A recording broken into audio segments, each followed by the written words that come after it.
You're listening to the Code 7 Podcast Network. Warning. This episode contains the 3 A's of podcasting: adult content, adult language, and awesomeness. You've been warned.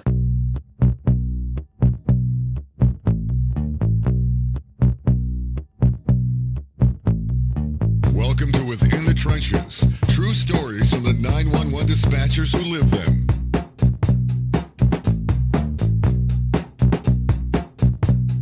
This is Ricardo with the Code 7 Podcast Network, and this is going to be episode 98 of Within the Trenches. Now, a lot has been going on lately, and I can't make a lot of announcements right now, at least not yet, but as soon as I get the green light, I will do so. And, along with that, there's some big things coming. And I know National NINA Conference is a little more than a few months away, but it's going to be in Indy this year, and we are going big. Not only the company that I work for, but the podcast. We're going to be doing a lot of things. The podcast is going to be better than ever. And, first off, I'm working on a scholarship, and the scholarship is going to be for one lucky dispatcher. The scholarship is going to include a full registration, a travel stipend, and a couple other things, but I have to finalize those. So the complete details and open registration for it is not going to come out until early next month, but be looking out for it. And all I can say is that if you've never been to a national conference before, this is your chance. Also, a couple t-shirt campaigns are going to be coming out, and a portion of those proceeds will go to that scholarship. And, so when it ends up hitting, make sure to get your shirt. It's going to an excellent cause. And, of course, you're wondering what this campaign is going to be. The t-shirts that are going to be going up are for the Sons of Dispatch and Daughters of Dispatch 911 original that I've been posting on Facebook and Twitter. If you've not seen it, make sure to check it out. Facebook.com/Within the Trenches Podcast. And on Twitter, it's at 911 Podcast. I've got pictures of those prototypes on there right now. I'll also attach that to the blog post for this episode when I post it up. Now, for today, episode 98, I'm going to be covering a hot topic. But before I get into that, I want to introduce my guest today. And joining me for this episode are a few of my admins for the podcast fan page. And I've got Shay, Victoria, and Kelly. How's it going? What up? Hey, guys. Now, this is... like we were saying earlier, this is going to be an interesting episode because it's been a little while since I've done an episode, so I'm a little rusty, and we're also doing this on Skype, and we were having some technical difficulties earlier, so we'll see how this goes. My life is a technical difficulty. Okay, well, good. This is going to be good then. Yeah. I got to remember that because I definitely feel that way sometimes, especially with everything that's been going on at work. I'm making a transition from training into more of a sales and marketing role. So holy hell, there's a lot of stuff going on, and it's been fun though. I mean, I love being busy. I multitask like crazy, so I got to throw in some dispatch in there so I can keep going. Yeah, don't forget about us. Yeah, rude. Oh, of course not. Just kidding. So the topic that I want to get on is, well, let me start with this. This is the way it started. It was about a week ago or so, and I ended up sending a message out to all of you about this because it really got to me. I don't know. I guess it's just been building up, stuff that I've read or heard or anything that's come up. So this was on Facebook, and it was a post that I saw where someone was talking about a 911 call that they were listening to, and that the dispatcher sounded very snotty. I believe the words were like bitchy. The person sounded bitchy, and that's fine. That doesn't usually bother me when someone posts something like that because some of us probably do sound like dicks at times. I know I probably have. I did. But a lot of the times people don't know what we go through or the phone calls we've taken before that they got us to the point where we probably sounded a little dickish. Now, I'm not saying that completely, that it's an excuse or anything, but there's so many different factors and variables to a dispatch shift and the calls that you take that and you don't know why the person is acting a certain way. But what bothered me the most about that post was the comments that came along with it and the bashing on the dispatcher. So it annoyed the crap out of me, and I had to throw my 2 cents in there, and I posted something up saying, I was a dispatcher for 13 years. I've taken calls that would give you nightmares. I think I said horrific calls that would give you nightmares, and you have no idea what it takes to do that job. But I also posted on there that this would make a good topic for my next episode, and nobody posted a word to it again for a couple days. And I think a couple people posted something else on there, nothing directed towards me. I actually got a couple likes on there, but it just annoyed the shit out of me. So what are your thoughts? Any one of you? Like about people bashing dispatchers. What are our thoughts on that? The whole situation. Yes. I think people are dicks in general. Well, and social media plays a part too, I think. Yeah. Because people are trolls and they're going to look for a response out of anybody about anything. So some of that I feel like you could write off. Right. And also I think everybody just wants to bash first responders anyways at this point, like any way possible that you can. Like, oh God, why did that cop pull over somebody for speeding? What is wrong with him? And they just want a reason to be mad at somebody. Yeah, why is that? Why do people just want to be I don't know. Why We're easy targets. We're easy targets, I feel like. Yeah. Especially as dispatchers, because it doesn't always come from the general public. It comes from responders too. Yeah. Right. I don't really understand. And I hate to say that, but it's the truth. So you think we add to it ourselves? Sometimes. Yeah. Yeah. Well, and also I think people, whenever they call us, they're having their worst days, or what feels like their worst days to them sometimes. That may not be, in our scenario, but I feel like that in itself and the emotions that come with it, that brings out, a certain side of somebody too, that maybe an irrational side from somebody who's having a really hard time right now. Yeah, I can agree with that. Shay, are you there?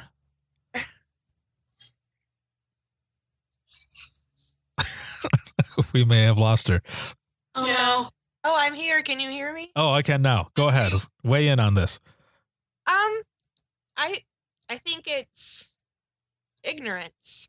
I feel like if they really knew what we dealt with, and if they really knew kind of all the facets of our job, they would understand. Some people do call us for their worst day, but some people call us for bullshit. So when you call me for bullshit, yeah, you know what? You may not have all of my sympathy because I just dealt with the most horrific call that I've ever dealt with. So when you call me asking, why your Xfinity cable's out, like, yeah, I might sound bitchy. Like, you're going to get the less than pleasant tone because it's stupid for one that you're calling me. And still, we deal with so many different things that we don't actually get to address. The officers and some of the firefighters have, critical incident stress. Like they go through that class. We don't get offered that. Very true. Yeah, that's interesting. I agree.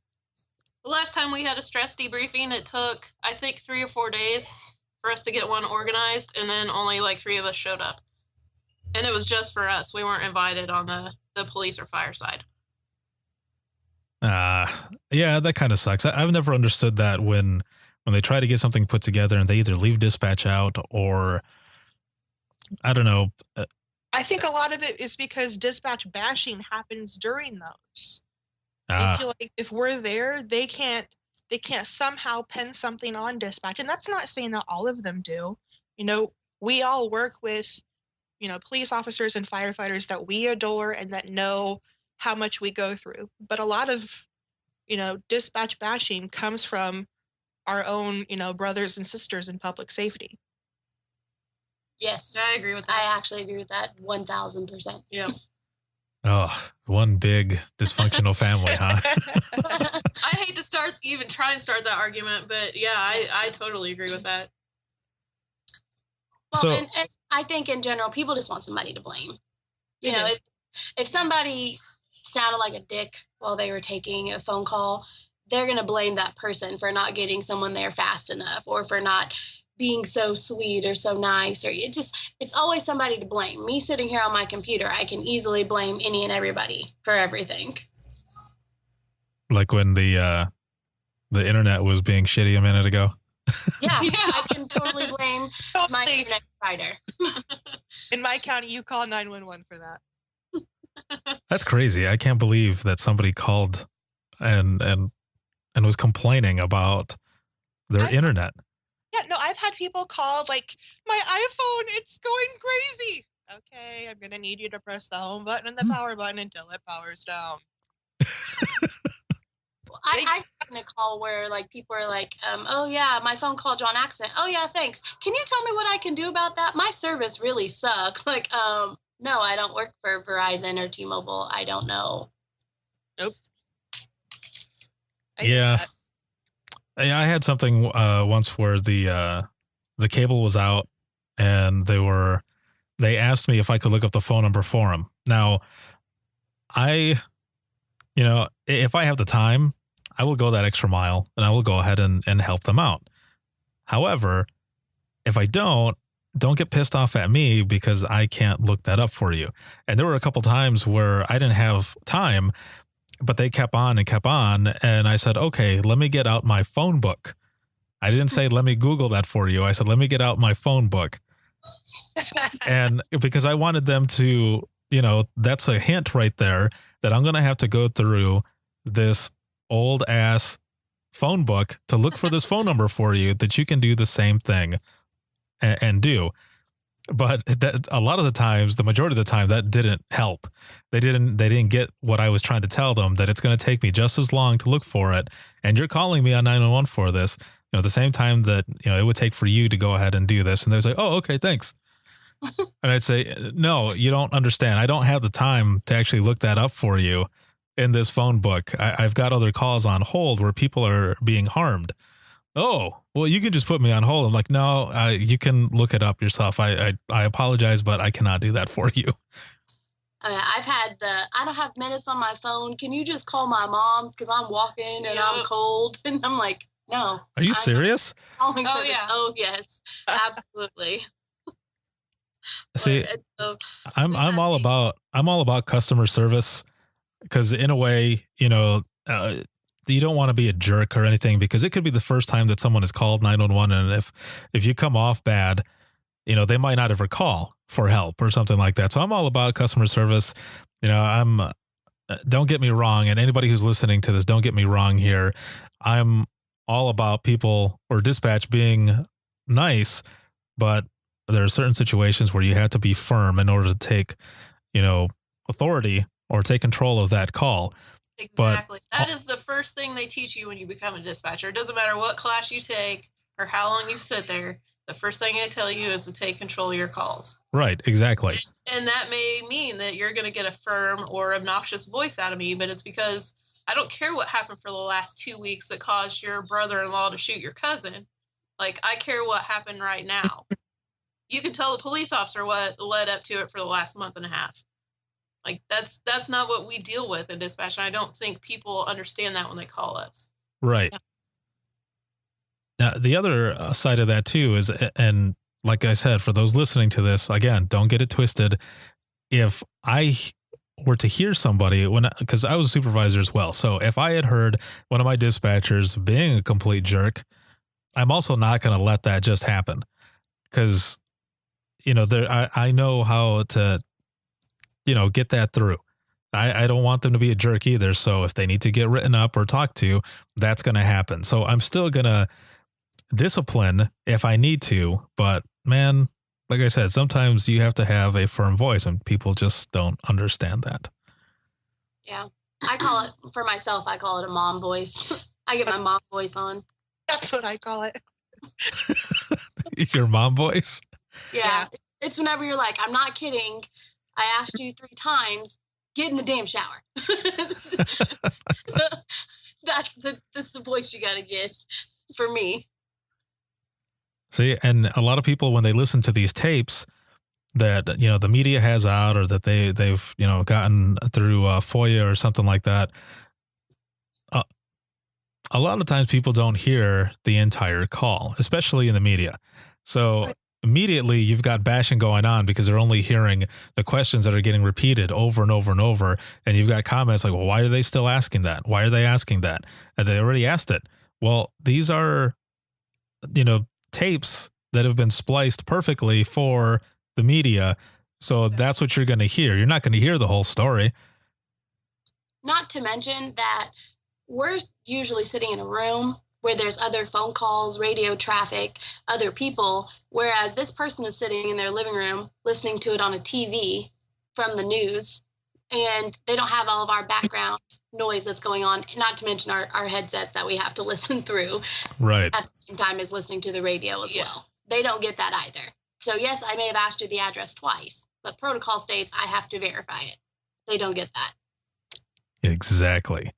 So do you think this will ever change? Do you think this will always be a thing? Yes. Yeah. I would like to say no, but it's going to take, it would have to take a lot of education to the public. And I think they don't want to hear it. Because they're paying our salary? Oh. Absolutely. Absolutely. Because why do I pay for 911 if you're not going to get them here now? Yeah, exactly. And you know, one of the comments from that original post that I was talking about, they were saying how did it go? Something about how the dispatcher had said that, you know, it's only been so much time or whatever. And it sounded like they were being inconsiderate. But the way I see that is, you have to be real with people. You have to be straightforward, because then they're not going to understand. When you're talking to somebody who's in panic mode, you need to tell them straight up what's going on. So, for example, I used to say this all the time, and it may have sounded like I was being a douche, but I was being straightforward with them because I wanted them to know exactly what I meant.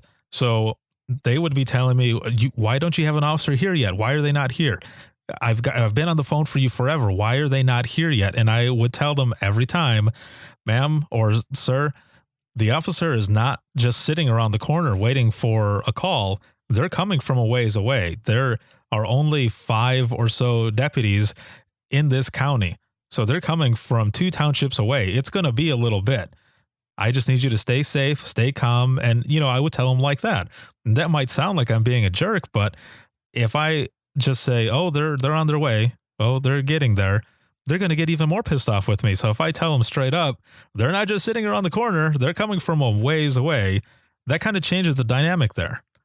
Yeah. And anybody that's ever had some kind of life or death emergency, like 2 or 3 minutes seems like 30 minutes or an hour. Right. It doesn't matter if it's a car accident, it's, you know, whatever.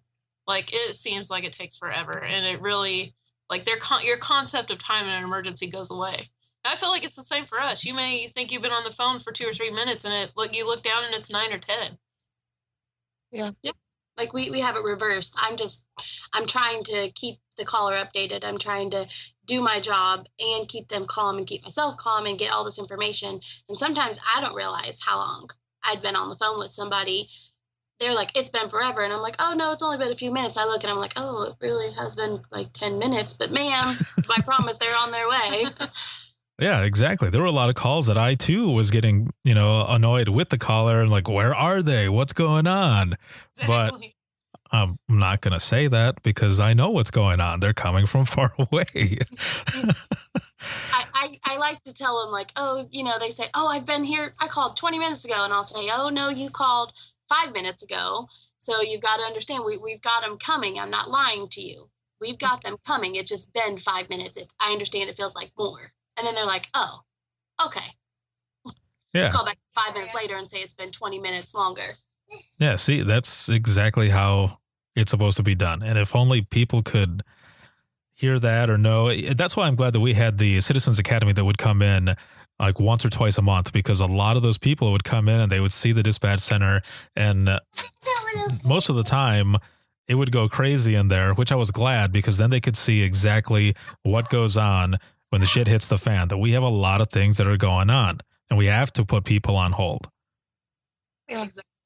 We've started inviting some of our guys from the road, not necessarily the police officers, but like our firefighters and stuff that have never been in there since we've consolidated. Like, I don't think they have any idea what it's been like in the last 10 years since our centers have combined.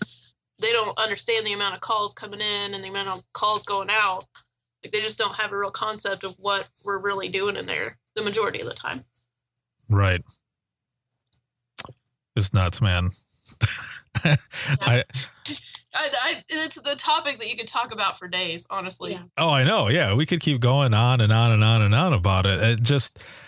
I just couldn't believe how I've been out of dispatch for, let's see, 2.5 years. Yeah, 2.5 years now. And even, I guess, I don't know, once dispatch, always dispatch, because when I read that post, I was like, oh, hell no. Like that really annoyed the shit out of me. I'll tell you what makes it hard for me is the fact that, like, it always feels like an excuse when we're like, you know, we just took a really bad call and now we have to deal with your dog call. Well, now that feels like an excuse because your call really should be as important as that last really bad call I took. Right. That's what I struggle with. Like, it's not an excuse. It's really what happens. Yeah.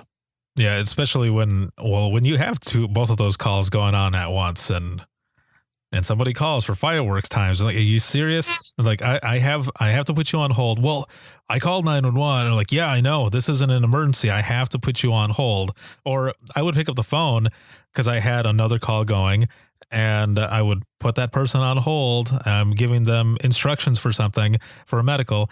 And I pick up the other line and I would say right off the bat, do you have an emergency? And they would say yes. And I was like, oh, okay, what's your emergency? Well, I'm supposed to be going to the parade, and I just wanted to know what the times are going to be. It's like, that's not an emergency, man. I was like, I've got somebody on the other line who's like choking right now, and I have to continue with them. So I have to put you on hold. Oh, and they would be pissed as I put them on hold. But I'm like, man. Well, and that's going to be harder in a small center too. Cause like our center, you've at least got 3 or 4 people in there at any given time. So it's not like you have to put one emergency on hold for the other. Right. There's plenty of people in there, but our call volume is so high that we're still taking those calls that are life or death on top of the, you know, my power's out. Who do I call? Like, yep. It's difficult. You call the power company. Yeah, exactly. Well, and I feel like as dispatchers,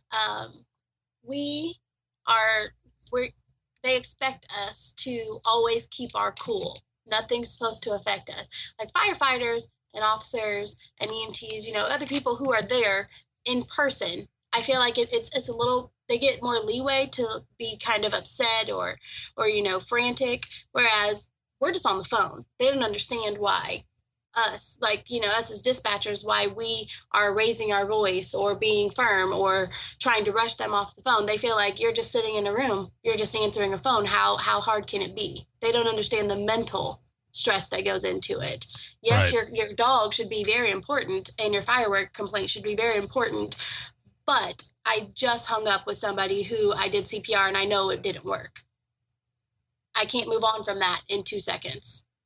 Right. Someone just died, but you are still going to be able to get your fireworks times. Absolutely. And the difference on the street, I think, and I came from the street too, is that you deal with one call at a time. Like, yeah.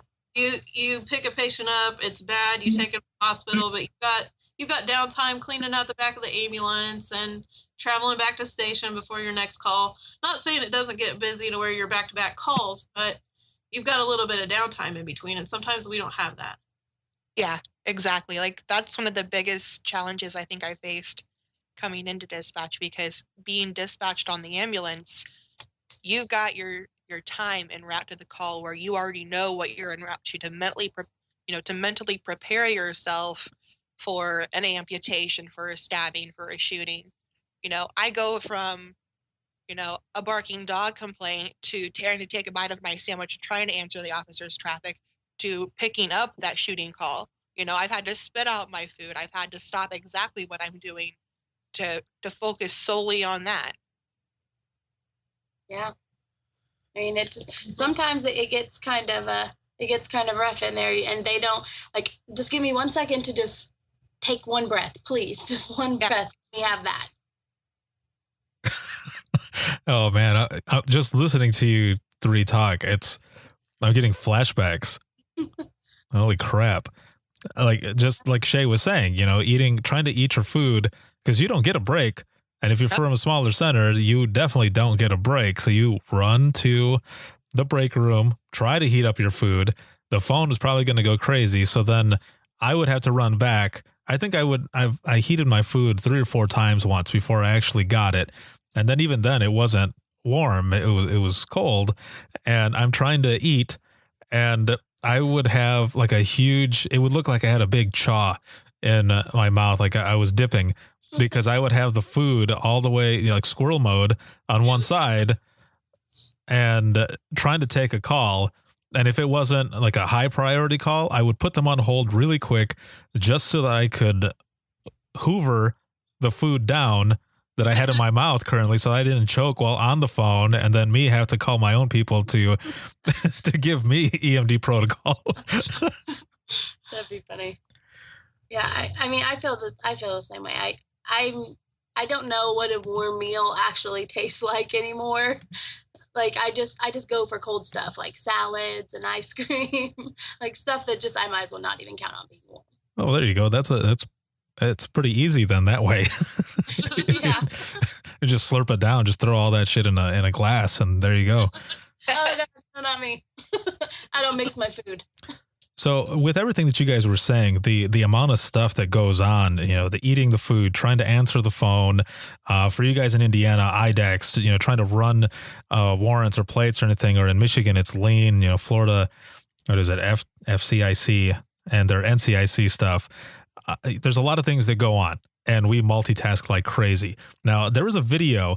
This is a good segue into this. There's a video that, Kelly, that you posted, and it was from Inside the Fire, a page for first responders on Facebook. And I was watching this.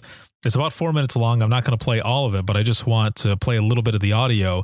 I will put the link on the post for them to, if people can watch it. But it has all the tasks, and just listening to it, like my blood pressure, I'm sure was going up. Like I could feel myself like damn, like it's all coming back. So I'm going to play this really quick, and then just a little bit of it, and then we'll talk about this. All right, Christopher, let me get your phone number and then I'll let you go, okay? So the number is 425-555. So this is dispatcher tasks. All right, so if he comes back, if you see anything, And the video says exactly what is going on through this. Just give us a call and let us know, okay? Engine 44 dispatch. Bye-bye. Yep. You sure that guy Engine is 44, in go the red ahead. truck? I just disconnected. I'm pretty sure. Let me check the playback. Copy that. Engine 44 out of service, McKinney. So while this is going on, so I can talk this through while you know, the people are listening to this for this episode.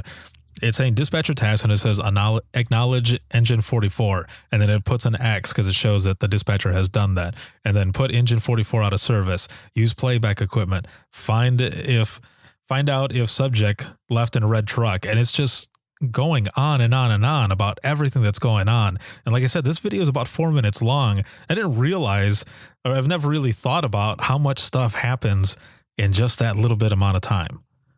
Yeah. That video really amazed me, honestly, and props to them for kind of recognizing dispatchers, because that's more of a police and fire page, I feel like, but that's where I found it, and I thought it was amazing, honestly. Yeah, I'm going to play just a little bit more here. I would love for somebody to just stand behind me for 5 minutes and just make a checklist of everything I do in just a 5-minute span of time. Yeah, exactly. They would need a laptop because they would have to type to do it fast enough, because they wouldn't be able to write that down. No, there's no way. He's been in here before. Hey, someone had to leave before. Can you go into the queue and grab some calls, please? Yeah, he said it was an older red Ford pickup. Dispatch copies medic 131 on scene, second medic. Command, go ahead. Extrication complete. Copy that extrication. Radio this, Kenny. Hey, Kenny, this is Sergeant Garrison. Are you guys with there? Oh, always doing a little something. What can I help you with? Oh, it seems to be having an issue with my mobile unit. Do you think you could see what my GPS location is showing right Can you now? finish your trauma doc to the phone for my drowning call? Yeah. So up to that point, now it says page trauma doc, verify officer's location, dispatch mutual aid response, acknowledge fire dispatch, which they just did. Another person called in talking about their equipment, seeing if it works and stuff. And it's just going on and on. I'm like, damn, how did I do this? Yeah. I mean, and also, like, as far as our center, if there's a fire going on and you've got, I don't know, 12, 15 apparatuses out there with however many people are on those apparatuses, and they're all talking at once, and they're like, dispatch, did you get that? Dispatch, did you get that? And I'm like, yeah, let me just pull out all 12 of my ears and let me see if I can get all 12 of you at the same exact time. We used to call that FM, which you know what that is, right? Yes. No, like FM radio, or is that some sort of acronym for like fuck them? No. Because I'm confused. No, FM is fucking magic. Yes. Nice. I'd be like, yeah, that, yep, it's FM. We got it. FM. How did you do that? How did you get that? It's FM. we sometimes whenever officers or firefighters key up, we look at each other and we're like, oh, I forgot my crystal ball at home today. Sorry. Exactly. I had this early on, excuse me, the last PSEP I was at, there was a trooper who, whenever, for whatever reason, whenever I would throw traffic out there, he would say something at the end. Like, he always had one last word. And I sent him a complaint, and he said, well, dispatch, you can't believe everything that you hear or everything that you're told. And I keyed back up and I said, all right, 10-4, I'll make sure to tuck that one away for later. And I remember my messages on my computer, they blew up, and I got a call from one of the sergeants from the sheriff's department, and he just goes, Ricardo, that was awesome. Because, the deputies in state, they don't always get along. Yeah. So, yeah, that was a lot of fun. But yeah, I mean, the amount of tasks that go on, and this is just a couple minutes into this video, and there's way more to it. So for those listening, like I said, I'm going to end up posting that on the blog so that you can watch it. Like I said, it's only about 4 minutes long, or you can check it out on Facebook, and it's for Inside the Fire, a page for first responders. Well done, and thank you for acknowledging what dispatch does. I mean, my favorite thing, my problem is, as dispatcher, I'm too straightforward. I like to say that there's like a filter that's supposed to sit from what's in your mind that comes out of your mouth. Mine's gone. So I would be really busy, and an officer walks in, and they're just standing there because all they want is their warrant. They're just waiting, huffing and puffing. And I would always turn around and say, you want to answer these phones? And every single time, 100% of the time, I got, no. Okay. Right. You better recognize then. Chill out. Just wait your turn. And sometimes I didn't realize I did it until later. They're like, God, you were kind of a bitch to so-and-so. And I'm like, was I? Oh, well, he was just standing there breathing down my neck, and he knows how to get a warrant. Oh, man. Yeah, we used to get that all the time, mostly for, what do you call it, when they would do, like, the drunk driving stuff. When they would do those, they would be waiting. They would be calling up and calling up and calling up. You guys have the breathalyzer done? You got that breathalyzer done? I'm like, dude, you know how many I've got going on right now, and I'm the only one doing this? No, I don't have it done yet. You're going to have to wait. But luckily, some of the people that would work my shift, they learned how to do it themselves. So there was only one or two that would still call up, but all the rest of them, they learned how to do it, and they did it themselves. So I was so proud of them that they figured that out. Maybe they could come teach our guys then. They like to work those Operation Pullover weekends, and there's 6 or 8 of them on, and we're still working with the same understaffed center. Like, sometimes we can't keep up. Yeah, and that's the other thing going on with tasks or, having a shitty day or being a little off on the phone is the amount of traffic stops you have to put in, especially if you're the only one working the radio. Oh, it's pain in the ass. However, that was probably the most fun I would have because there was always like a high priority call that would come in where they're chasing somebody. We're like, hell yeah, I'm on the radio. Well, the amount of information that they have to give you for their safety, of course, it's just like somebody could sit back and listen to that and be like, hey, how did you know that was the plate? That was this, that was that. Well, I just do. My fingers automatically do it. But the amount of information, if it's traffic stop after traffic stop after traffic stop, I just want to say, okay, I get it. Stop pulling everybody over for just 5 seconds and let me catch up.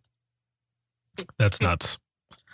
I want to segue into a different topic now because, like you guys were saying, we could talk about this forever, but people would probably get bored and they'd be like, "F this, I'm not going to listen." So, there was a video that Shay posted a few days ago, and it's called "The Operator." Now, one of the main calls, or actually the main call that's in there, deals with a suicidal subject. I'm sure you've all taken calls that people have been suicidal and stuff. So I just wanted to share one of the ones that I've taken. I've taken a bunch of them, but one of them that stuck with me, it was kind of a good thing the way it ended up turning out. This woman called. It was the middle of the night, and she was out of it. She was crying and stuff, and she said that she was just ready to let go, that she was done. And I'm talking to her and I'm telling her, no, it's okay, I can get you help.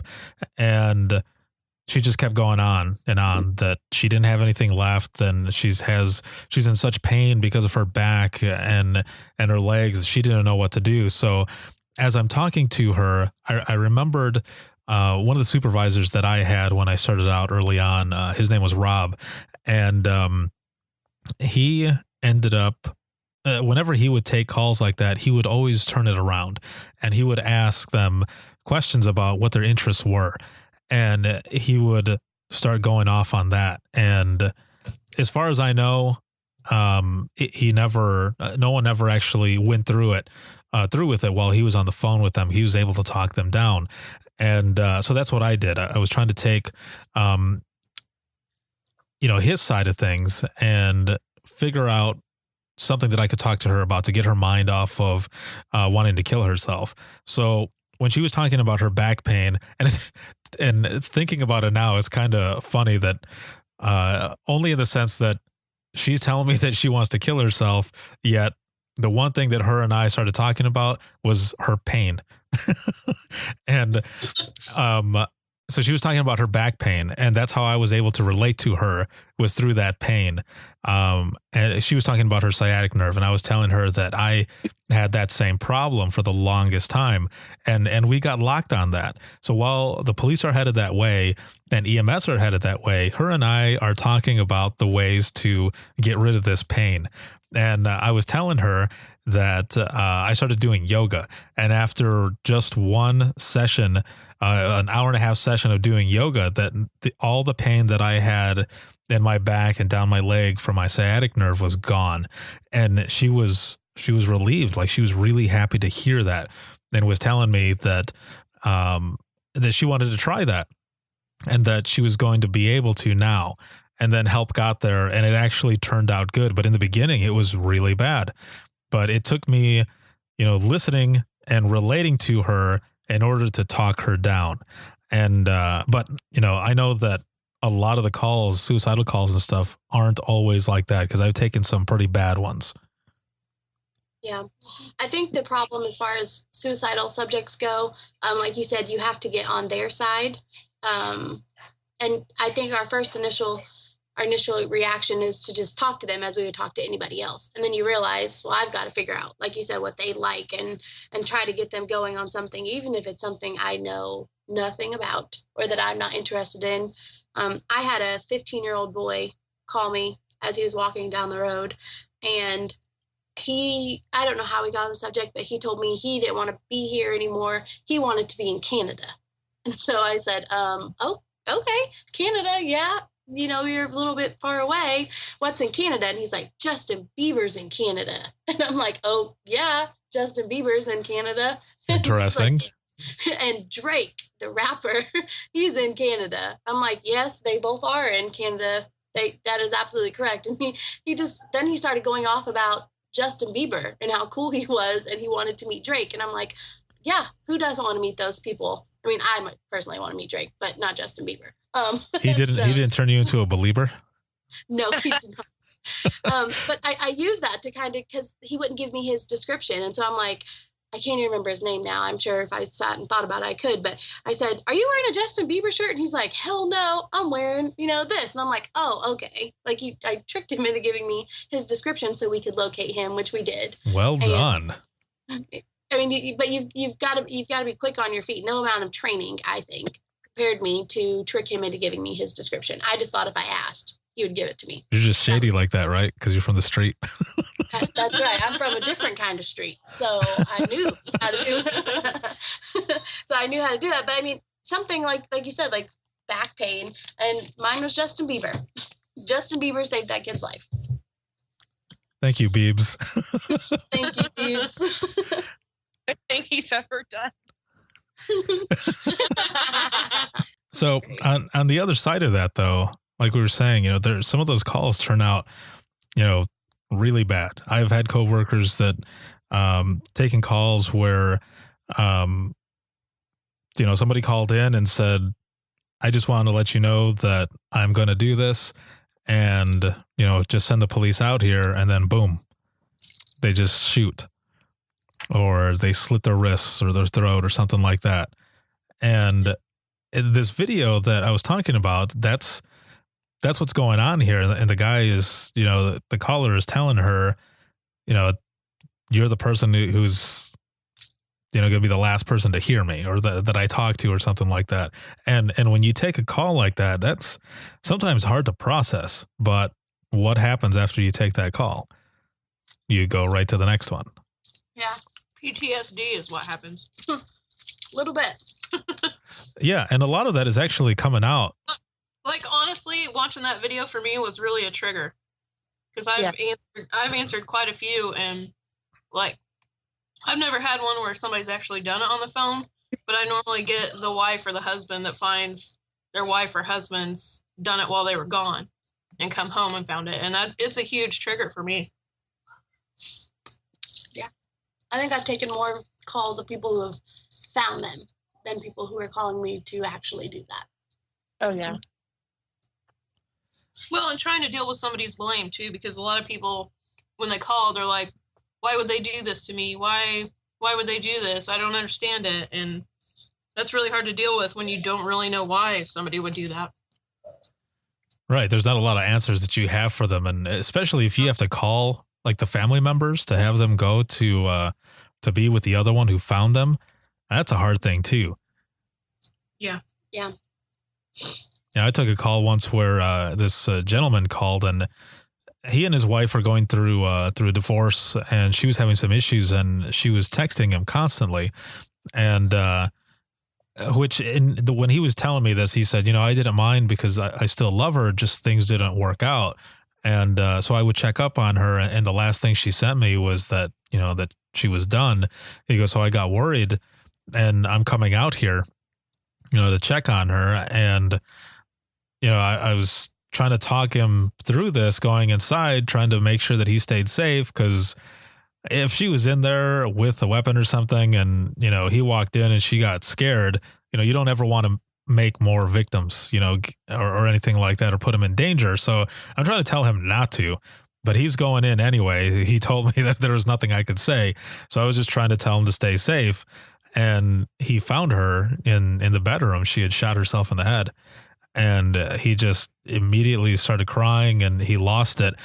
And I'm sitting there listening to this, and I can still hear it in my head now. But I told him, to leave the room, where was the weapon, and to leave the room. And if he thought that she was, for sure gone, and he said that there was no way that she was alive and that she didn't look like she was breathing or anything, he wasn't going to get close to her. So he's outside waiting, and I asked him if there was anybody that he wanted me to call, and he wanted me to call his daughter or their daughter. And, I put him on hold, and I let everybody, the officers know what I was doing. And I called her up, and she asked what was wrong, what was going on. Because, I said that she needed to go over there and who I was with, so who I was calling from. And immediately, you get a phone call with somebody saying they're with 911, you're going to freak out. So she's freaking out, and I couldn't tell her anything. At least they didn't want me to say anything. They just wanted me to say for her to go over there and to be with them. So I had to leave it at that. I said, we're not really sure what's going on over there. There's some issues with your mom. You just need to go to be with your dad right now. So she went. It sucks when you have to call the family members and you can't really say what exactly is going on, because damn well what is going on, and you have to kind of hide it. Yeah. Or like, I talked to different people who work at different agencies, and protocols are different. If somebody finds somebody hanging, do you leave them there because it's a crime scene, or do you cut them down to attempt CPR? It depends on your agency whether or not you tell the caller to do this or that. And then you run into that sticky situation where, oh shit, what do I do? What's my agency's protocol now? I can't remember in this instant. Right. Yeah. And my PSAP, we just went down the cards for EMD, and, so we'd have to tell them to find something to cut them down. But a lot of times they couldn't do it. Yeah. They're just in shock. That problem right now, we're looking at redoing policies just because I feel like we kind of lead officers to believe something that they find whenever they show up. Like, okay, well, maybe they called us and told us that they hung themselves, but we don't know what happened before then, and what if some family member hung them? Right, exactly. It kind of leads them in with a thought that this is a suicide before they actually get there and see what's occurred. And I think it stemmed from a call they had a couple weeks ago where somebody was shot in the head, and they assumed it was a suicide, and it wasn't. Oh, wow. I think it's starting to become a sticky situation with how we deal with it as dispatchers. Yeah. Now, Shay, you were the one who posted the video, and you had said that it was also kind of maybe a trigger for you, or it hit home. How was that for you?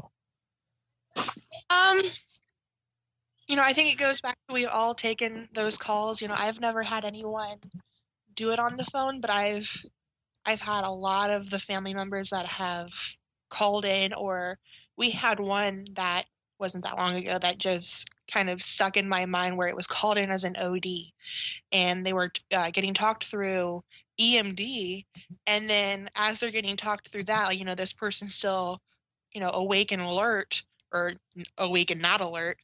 And like, as the mom's on the phone, he cuts his throat in front of her.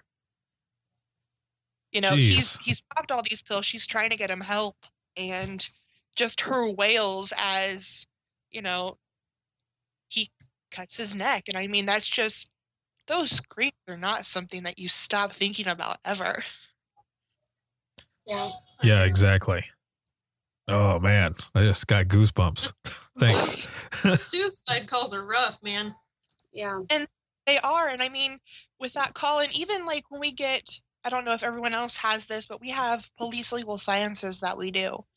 And that training every month, there's some calls that I've listened to there that have really just made me ill. Like there was an officer that, and this one just really gets to me. There was an officer that, it was in Nevada. It was years and years ago, but he had killed his family and said that he had lit his house on fire, and if any first responders showed up to put it out, he was going to kill them as well. And just the audio of that dispatcher trying to, reason with him. And, this is somebody that that knows exactly what's going on. And just, I mean, that call got to me. I got up after I listened to it and had to take a walk like it was me myself. Yeah. I mean, that would, a lot of times whenever I listen to things, it makes me think about the dispatcher. I mean, I know that may sound awful that I don't immediately think of whoever's calling about an emergency. My very first thought always is the dispatcher and how that dispatcher's feeling, how they're dealing with it, how they're going to deal with it once that phone is hung up. Exactly. I mean, just thinking about that dispatcher, and then, I mean, I don't think it may sound selfish, but I mean, I think about what if that were my call? I mean, if they handled it well, how would I have handled it? I mean, would I have had the same composure to not, I don't know, I mean, to not just panic with them? And that's not in our makeup. That's not what we are as dispatchers, but that's what we want to do sometimes. Right. Yeah. I think that type of call would be difficult just because, and I know we all feel the same about this, but the people on the road become our family. Oh, yeah. Like, maybe we're not so much the thin blue line or the thin red line, but those people I feel like are family to me, even if they don't consider me family. Like, I couldn't imagine sending my guys or my girls into a dangerous situation like that where you know somebody's going to get hurt. Exactly. I mean, there's times when I know that there's an active resistor and we have an open mic, and I'm sitting there listening to them fighting, and just, I hold my breath. I sit there, holding my breath, just please let my officer be okay.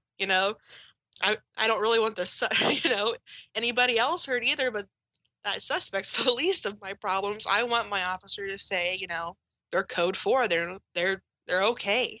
I mean, it's a love-hate thing whenever you run into like an open mic situation or something, while you're still on the phone with the caller and you can hear everything that the responders are doing, whether it be, medics or firefighters or officers.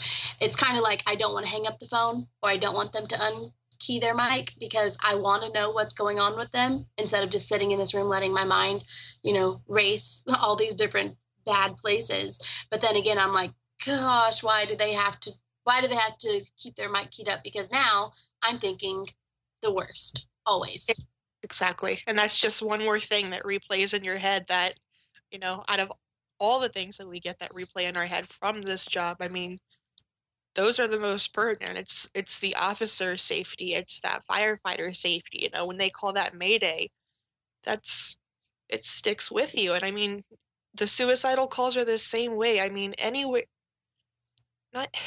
it's any calls that really just, sometimes you just get sucked in and you don't necessarily mean to, and you're supposed to stay pretty impartial, but sometimes you feel about what if it were family? What if that was a person that I loved calling, or what if that was my officer that was calling in for help? Right. Yeah. And then that goes back to, our conversation, what the podcast is about. We are supposed to deal with that.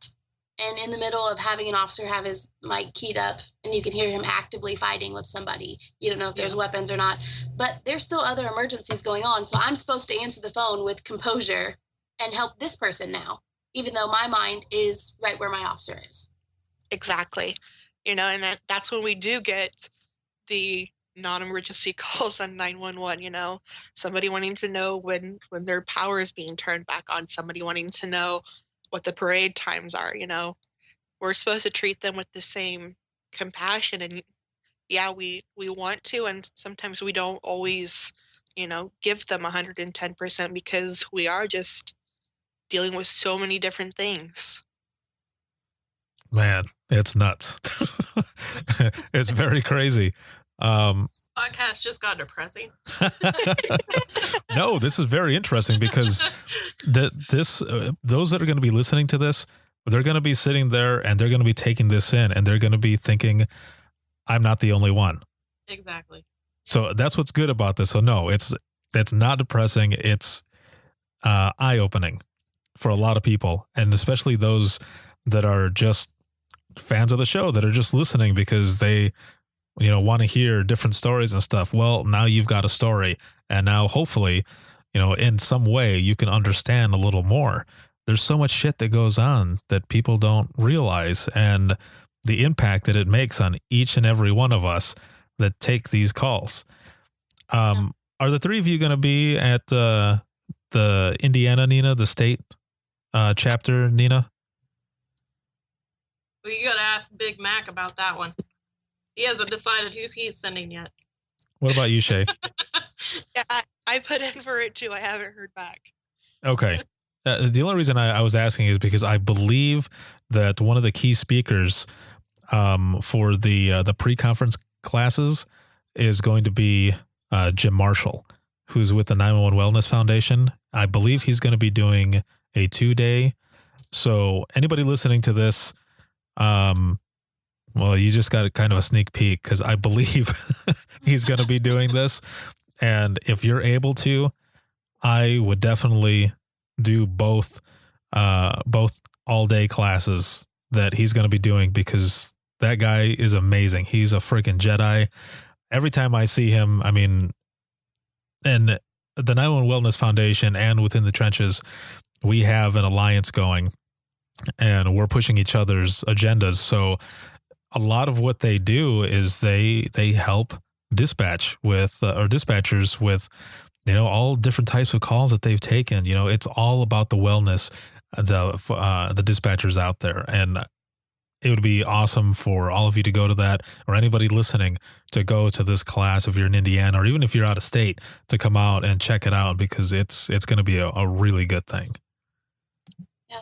I mean, and as far as, you know, what triggers what for each dispatcher, I know Kelly and I have had this conversation.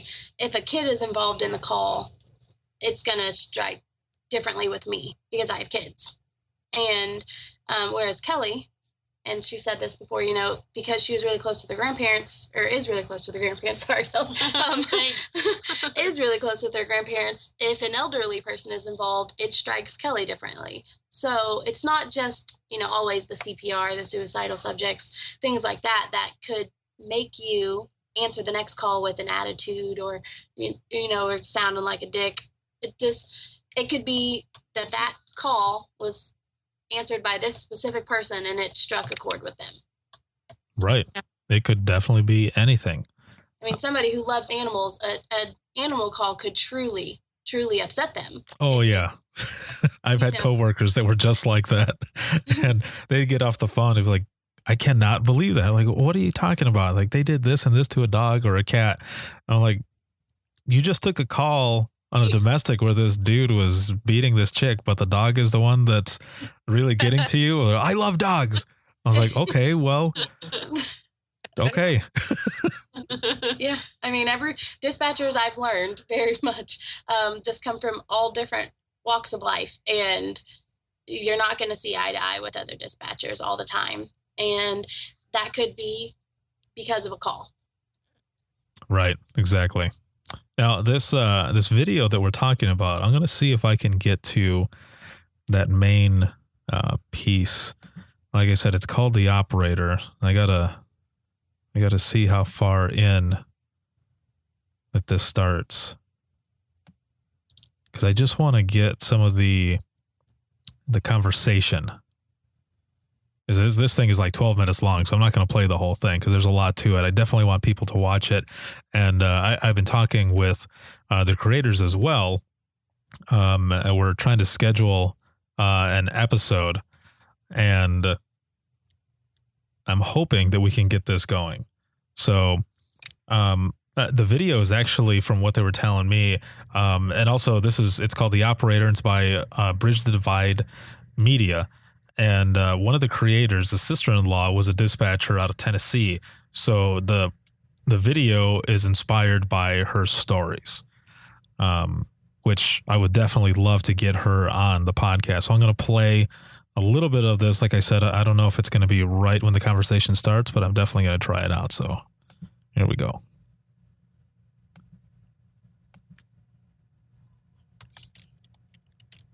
What's your name, sir? Alan. Okay, Alan, where are you located? I'm at home in my bedroom. 5871 Goldenrod Road. Okay. Is the suicide currently in progress? Yeah, it's in progress. Alan, are you alone?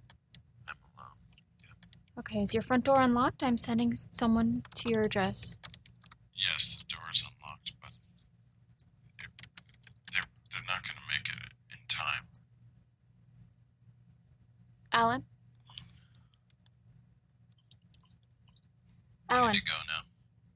Alan, don't hang up. Please stay on the phone with me. Why? Because I can help you. Okay, do you have any weapons inside the house? No. Well, yeah, just a knife. Okay, and where's the knife right now? It's on the floor. What's your name, just out of curiosity? Alan, I need you to tell me... I just want to know the name of the last person I ever talked to. Now, at this point, when I was watching this, I thought that I was thinking that whenever I took a call similar to this, I usually didn't give my name. I always said, we don't give our names out, but I completely understand, why she gave her name, and I probably would have done the same thing. Yeah. I mean, I think if somebody asked me for mine in that situation, I would probably give it to them just because I was taught to ask for their name and then say it multiple times. So maybe if I give them my name, they'll feel closer to me, I guess, if that makes sense. Makes it personal. Right, yeah. The more personal it is, the more comfortable they may feel. Yeah. Or just make up a name. Oh, there you go. It's not going to hurt anybody. Faye. Glad it was you, Faye. Alan, don't hang up. Let me help you. Can't. It's okay. This is me. Always been me. It's always going to be me here. I just didn't like the idea of laying here and rotting for the next few weeks before someone found my body. Okay, Alan, I need you to tell me exactly what you did. Okay? Did you cut yourself? Alan, did you cut yourself? Yes. Okay, where did you cut yourself? My wrists. Were they horizontal or vertical cuts? I know what I'm doing. Okay, you said you were in your bedroom, right? So I need you to find a blanket. I need you to find a curtain, a window curtain, anything. You just need to apply a lot of pressure to your wrists right now. Now, the part that really got to me or made me think is when he starts talking to her and, asking her how she feels, taking these calls day in and day out, and if it really helps or if it doesn't help. And that should keep you in a stable condition at least until... No. It's too late. I tried everything. Everything I did went to shit. I never loved anyone. Faye. I never had an original thought. I never did anything but exist. Why would I want to do that? Why would I want to exist? Alan, please don't give up. They will be there soon. Can I ask you a question, Faye, while we're both here waiting? Alan, did you find something to apply pressure to your wrists? This is going to be my last request, okay? I promise. So this is the part that made me think. How do you do it? How do you wake up every day knowing that everything you ever did, everything you ever felt is going to turn to nothing? How do you convince yourself that what you do actually matters, that any of the people that you help actually matter? Alan, you matter to me. Your life is important. And helping people, affecting their lives in some way, it's got to be worth something. Might mean something to you, but it is meaningless. Well, I don't believe that. No? Well, you're a better person than I ever was, than I ever could have been. And I'll stop it right there. So anybody who's listening to this, you're going to have to check this out. It really makes you think, especially if you come from the chair. Yeah, it definitely made me think. I think listening to it, not being the dispatcher on it, but listening to it's like, man, that's kind of creepy. Right? Yeah. it's like kind of creepy and dark. But then I think if that was me sitting in that chair, I wouldn't be thinking of how creepy it was. I would just only be thinking about keeping him talking and trying to get him, to apply pressure to his wounds and answering whatever question that would just make him keep talking. Definitely. Yeah. How about you, Shay? What are your thoughts? No, I think the same. I tried to keep him talking, but I think once I hung up, I think that would be something that just resonated with me or just stuck with me. Like, how do I do it? Am I cut out for this? I think I would probably question myself there for a minute. Because, listening to the video again made me upset.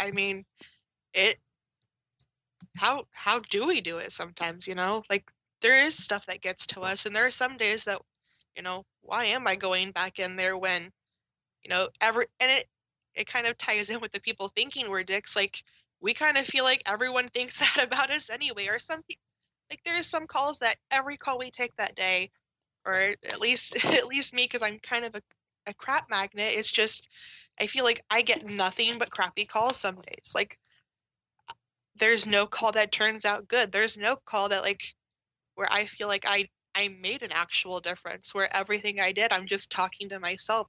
I'm giving them instructions, but they're not listening. Or, I'm trying to talk them through, you could have called 411 for this pizza delivery crap instead of me. Right. It's just, I don't really know what to say. Yeah. Like, what was that? Kelly was sitting here with a look on her face. I wasn't sure if she had a... The suicide calls for me are totally different because I live with somebody that tried twice. So whenever I deal with suicide calls, I think it's a lot different because it affected me directly at one point in my life. Right.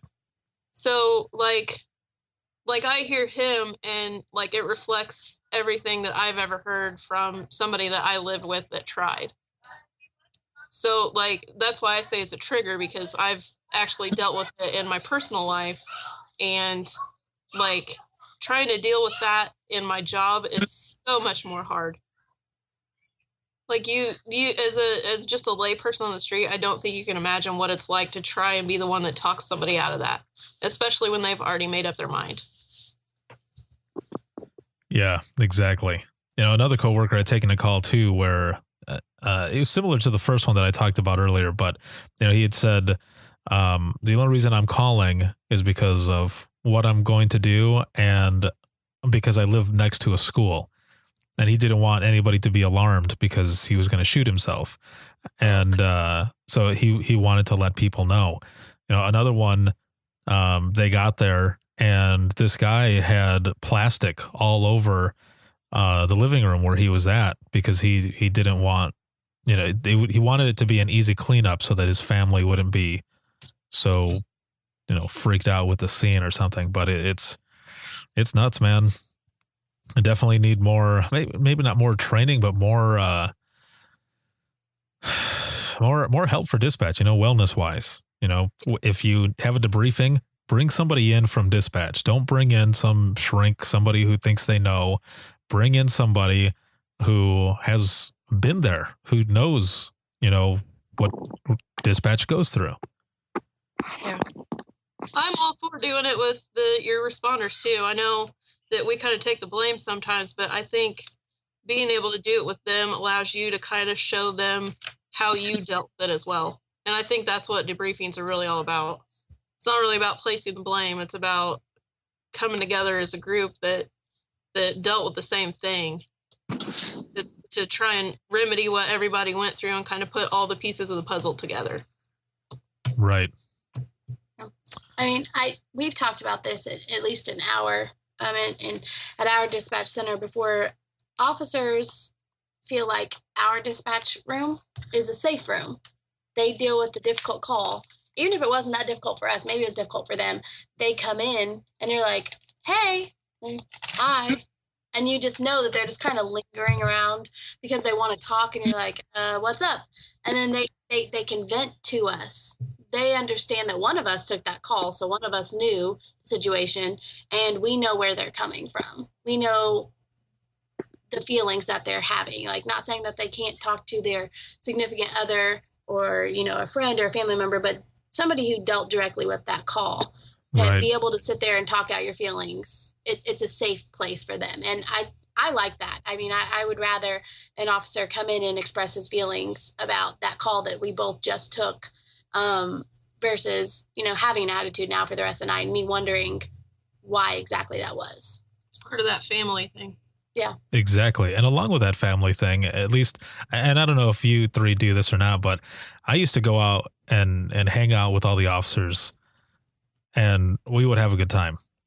And, you know, it was just a way for us to kind of, you know, bury the hatchet in a way. If we were, you know, annoyed with each other for something, we would go out, have some beers or whatever, and hang out and just have fun. So there's, in order to not leave this episode on a bummer, because we're going into the wrap up of this. One of the things that we liked to do was to play the cat game, or the meow. So, and for those who are listening who don't know, which I'm sure you do know, I'm going to play something here. Hopefully there's no ads in front of it, because that annoys the shit out of me, but I'll play this here. All right. How about cat game? Okay, what's the record? Thorny did 6, but I think you can do 10. 10? Starting right meow.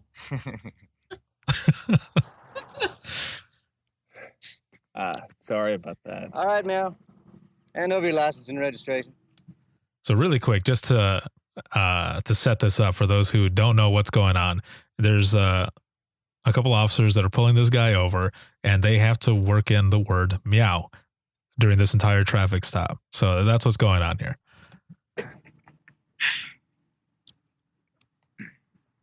Your registration? Hurry up, meow. Sorry.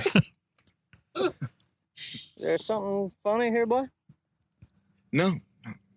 Well, then why are you laughing, Mr. Larry Johnson? All right, meow, where were we? I'm sorry, are you saying meow? Am I saying meow? I thought... Don't think, boy. Meow, do you know how fast you were going? Now, what is so damn funny? I could have sworn you said meow. Do I look like a cat to you, boy? Am I jumping around all nimbly-bimbly from tree to tree? No. Am I drinking milk from a saucer? Well, do you see me eating mice? Hey, you stop laughing right now. Yes. Now, I'm gonna have to give you a ticket on this. But... No buts, meow. That's the law. Not so funny meow, is it? Meow. Meow.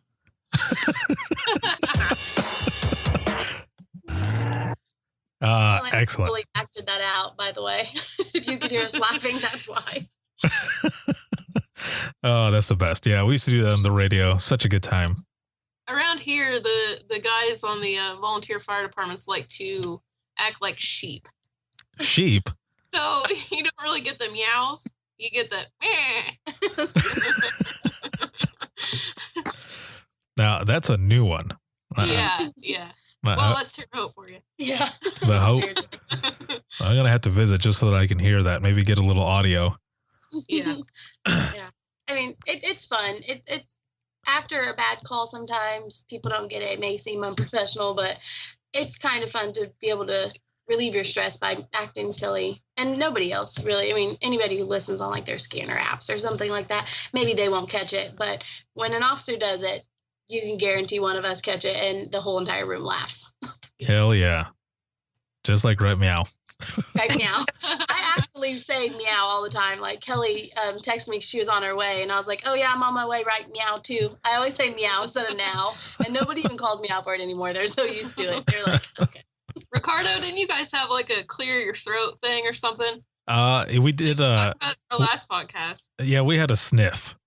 Oh yeah, the sniff. Yeah. So every time we'd key up and just sniff and go with that. Yeah, that was always a good time. But on that note, this is gonna be the wrap up of the episode. I want to thank you three very much for joining me on this episode. This was a lot of fun as always, and you guys are gonna have to come on again. We're gonna have to do another one. But like I said, thank you very much. And for those who are listening to the episode, make sure to check out both of those videos. They're very eye-opening, a little overwhelming for some. I know it was for me a couple of points, but it just made me want to watch it a few more times because it really hit home. I was able to relate to it. So please check those out. You can go to Facebook, and for the first video, it was Point of View of a Dispatcher, and that's one that Kelly posted on our page. She shared it from Inside the Fire, a page for first responders. And the second video was one that Shay had posted, and it's called The Operator, and that one is by Bridge the Divide Media. And both links are going to be in the post, and you can check those out, share them, and I'm going to be tweeting those out as well. So like I said, make sure to check those out. Also, like I was talking before, I've got the scholarship that I'm going to be posting up for the registration and all. That's going to be early next month. And then the campaigns in the next couple days for both t-shirts for Sons and Daughters of Dispatch are going to be going up online. They'll be on Facebook and Twitter and probably LinkedIn. So look out for those. The proceeds from some of the proceeds from those will end up going to this scholarship. So it's for a great cause. So make sure to check those out. If you have any questions, comments, or anything, or you want to be a guest on the show, you can email us, and that's WTTpodcast@gmail.com. You can like us on Facebook, facebook.com/Within the Trenches Podcast, or you can check us out on Twitter, and that's @901podcast. And this episode can be heard 24/7 on iTunes, Stitcher Radio, SoundCloud, and thejabberlog.com. Have a good one, everybody. You just listened to a Code 7 Network podcast. If you have any questions or would like to be a guest on the show, send an email to WTTpodcast@gmail.com.